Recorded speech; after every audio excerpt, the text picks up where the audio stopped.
Hi guys, in today's video we're going to be reviewing the Iwata Eclipse HP CS airbrush. But first of all, I want to say a huge thank you to airbrushes.com who sent me out the airbrush for review. Now if you check the description box down below, you'll find a direct link to their web store and you can go and find out even more information about the Iwata Eclipse airbrush.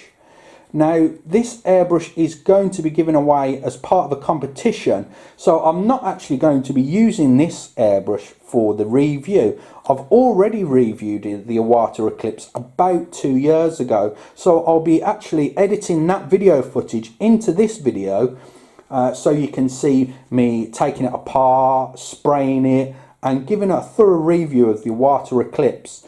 Now as I say, this will be given away shortly, courtesy of the kind folks over at airbrushes.com. So please head on over to their Facebook page and hit the like button to say thank you for their kind support of me hitting a huge milestone of 40,000 subscribers.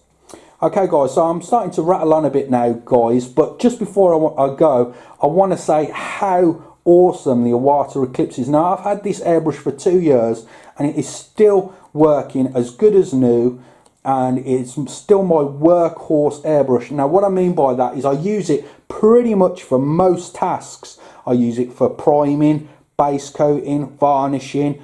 I even use it for fine detail. Although my Iwata custom micron CM airbrush is probably, well it is better equipped at super fine detail, you can still get relatively fine lines out of this airbrush and still do fine detail with it. So as I say guys, I love this airbrush, still using mine to this day. I painted my Mortarian with my Iwata Eclipse recently guys, and yeah, I just love it, absolutely love this airbrush. So someone's going to be a very lucky owner of it indeed. So I'm going to stop rambling now guys. I'm going to add that video into this video, so please like this video if you enjoy the review. Let others know what you think of Iwata airbrushes and the quality of them, and thank you very much for watching, and don't forget to keep watching for the full review after this segment of the video. Iwata Eclipse Iwata HP CS airbrush. Now this has spray patterns down from 0.35mm all the way up to 50mm, so it's known if you like as a jack of all trades airbrush, where it can spray pretty fine patterns and also medium-sized patterns. So hopefully when you're spraying your models you'll be able to use this airbrush for most tasks. So I'm going to put that to the test in a little bit, but first of all we're going to take it apart. So I'll be back in a second and we'll do that. So what do we get in the box? Well, first of all we get an operating instructions leaflet. So it's just going over your air pressure, starting airbrushing and that sort of thing there. You also get this from airbrushes.com if you purchase it from them. It's an extension from the 5-year warranty that Iwata offer, and they extend it to 10 years in the UK, which is, you know, absolutely fantastic, and again speaks of the quality of Iwata airbrushes there. You get a nice Iwata sticker and also a quick start guide for the gravity feed airbrush, which we have here. Right, so let's start taking it apart. Okay, in the box you also get some super lube, which I forgot to mention a moment ago, and you also get a spanner for taking off the nozzle cap. So first of all I'm going to take off the needle cap, so I'm going to unscrew that like so.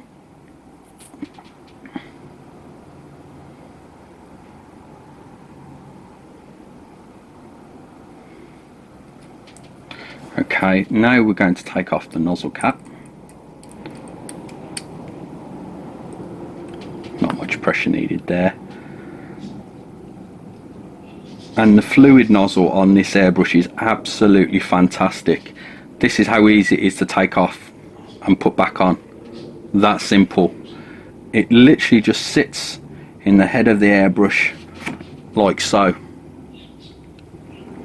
Now the very front of the fluid nozzle can actually be unscrewed off, but I don't see why you'd ever need to do that. Let me just zoom in a second so we could get that on camera. Whoops, sorry, not the camera. There you go, you can see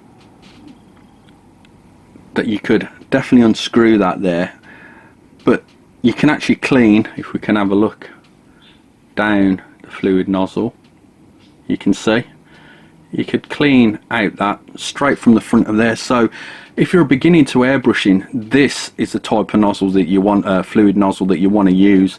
It's going to make cleaning absolutely a doddle and simple. And also a huge benefit of this is because that comes straight off the front like so, if we just take off the preset handle from the back and we can undo the chucking nut like so, we can then take the needle straight from the front of the airbrush. Now why does that make it easy? Say for example, let me zoom out a bit, guys.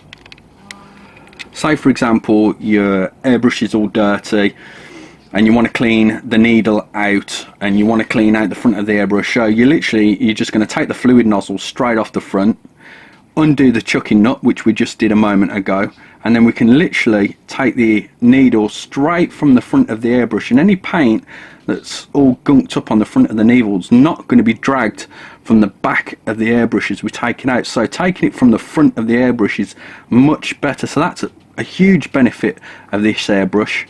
What I'm going to do, I'm going to just take the rest of the airbrush apart. So we'll just take off our cup cap. It's a nice tight fit there. And now I'm just going to undo the needle chucking guide, and then that's going to have the spring and the spring guide, and then we've just got our trigger. So that's taken the whole airbrush apart. We'll come back and we'll pop it back together again. So let's put the airbrush back together again. First of all, we're going to place the fluid nozzle in like so. Then I'm going to put the nozzle cap on like so. Screw that on. It's nice and secure.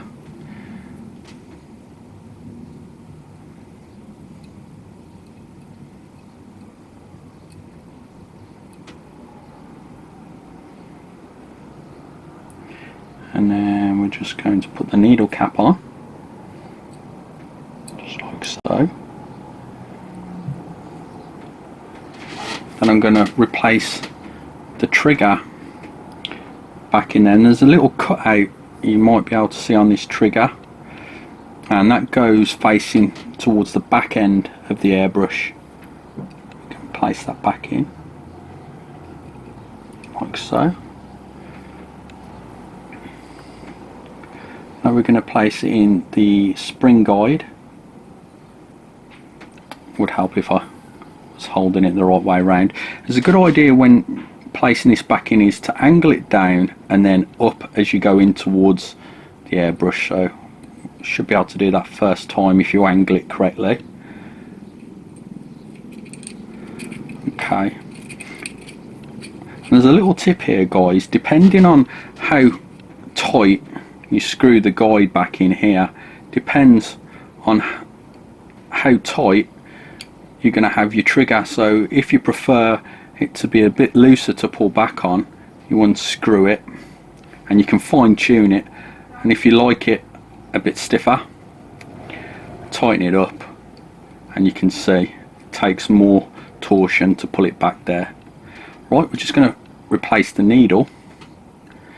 Okay, and I normally use my finger as a guide here, because if it's floating about like so, you can easily ding the tip. So if you push it up to your finger like so, you should be able to push it back through fairly easily. So we're just going to push that right through, and just give it a little tap at the end to make sure it can't go any further. Just going to put on the needle chucking nut, make sure that's nice and tight there. And last is to put on the preset handle. and that's putting the airbrush back together again. We're going to come back in a moment and we're going to do some spray testing with the airbrush to see the different spray patterns that we can get out of this airbrush. Okay, so I've put some airbrush paint into the airbrush, and I've been using the Com Art colour here from Iwata Eclipse, but you can use any pre-thinned airbrush paint or any acrylic paint that you actually thin yourself, ready to spray out of the airbrush. So I'm just going to do a few tests. So we'll start off and we'll see some of the thinner lines that we can spray out of this airbrush.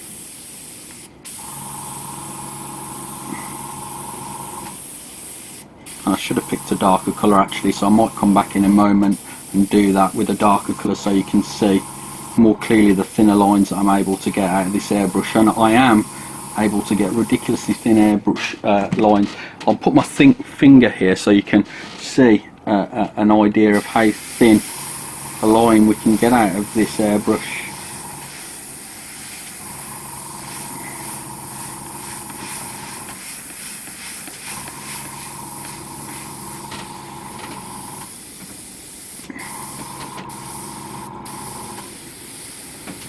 And now I'm going to spray a larger spray pattern now, so just get rid of that and we'll make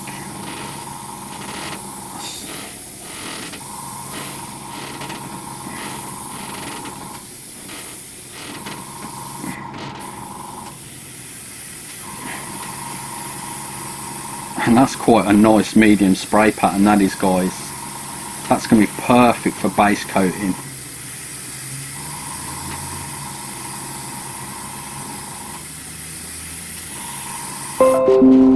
You can see that sprayed absolutely beautifully, so we're going to get some really nice fine lines.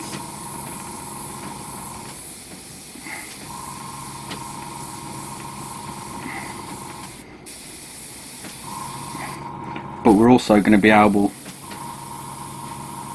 to get some nice medium spray patterns out of it as well.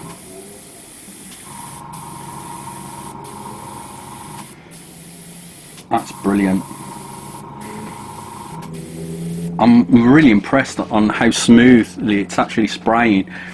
It's pretty simplistic for me to get really thin lines, and then just obviously like any gravity feed dual action airbrush, whilst pulling back further to release more paint and pulling the airbrush further away, I'm obviously able to get a much wider spray pattern.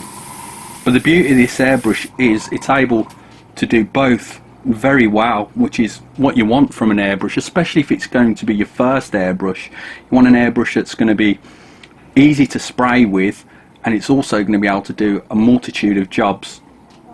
So I'm going to come back in a moment and we'll have a brief overview of what I think of the airbrush.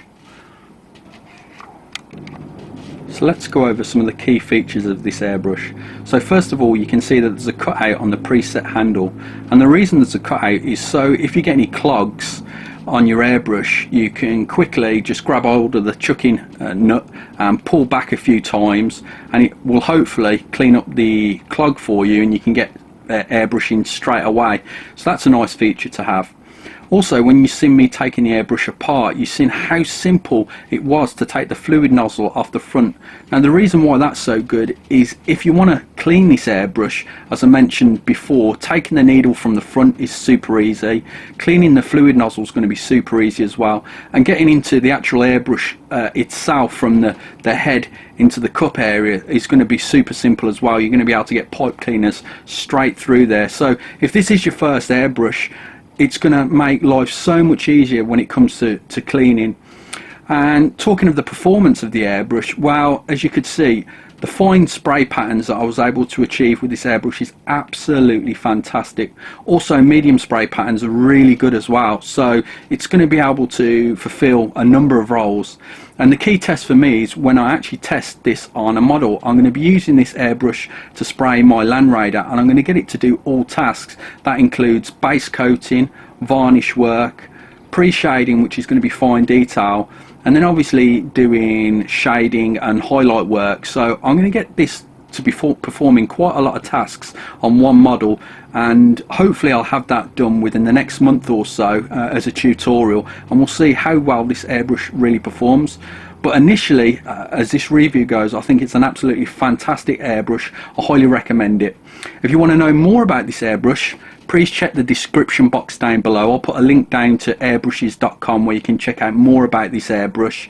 And I hope you enjoyed the video, guys. I mean, if you did, please hit the like button, and I'll catch you in the next one.